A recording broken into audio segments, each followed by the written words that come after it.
été acquise pour le Fonds départemental d'art contemporain d'Ille-et-Vilaine est une pièce composée de 23 tirages photographiques au format d'un magazine américain qui s'appelait Life. Alors, j'ai réalisé cette série, en fait, c'est une commande au départ pour un lieu à Paris, un lieu d'exposition qui s'appelait, puisqu'il n'existe plus, le Kiosque Images. J'ai fait un tirage des 23 images en 3 exemplaires chacune. Et lorsqu'elles ont été exposées, il y avait donc 69 fausses couvertures, donc avec cette idée aussi de répétition, qui étaient exposées dans ce lieu-là, qui est à la fois un lieu d'exposition, mais aussi un lieu de passage. Donc il fallait quelque chose avec un impact visuel suffisamment important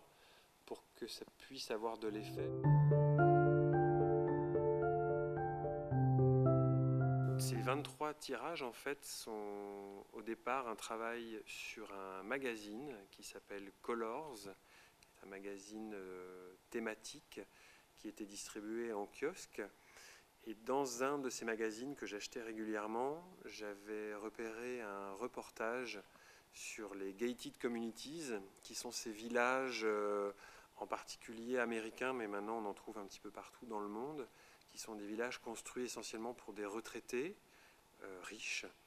qui se cloîtrent dans des sortes de petites villes ultra sécurisées. Sur ces portraits d'habitants de gated communities, je me suis amusé à faire des rajouts, à rehausser ces images-là, découpées dans le magazine, avec de l'encre de Chine, et à affubler ces personnes-là, ou les lieux où elles vivent, de sortes de créatures mutantes, poilues, noires. J'allais dire synthétiser un peu cette idée de la peur qu'ils avaient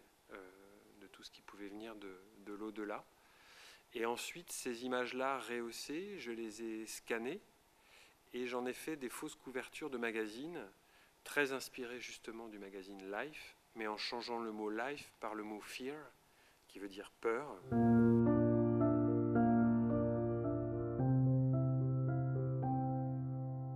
Je travaille sur des images déjà préexistantes, c'est quelque chose d'assez important dans mon travail, puisque je vole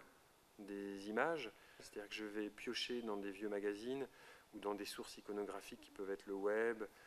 la presse, mais aussi des tirages photographiques originaux que je rachète, une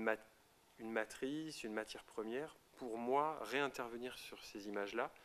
et essayer de dévier leur sens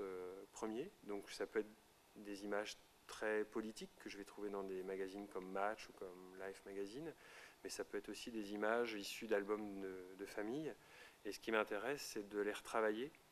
pour leur donner une double ou une troisième lecture, essayer de fonctionner par strates et de ne pas s'attacher à une lecture au premier degré d'une image, mais de rajouter un élément qui va forcer le spectateur à la regarder autrement.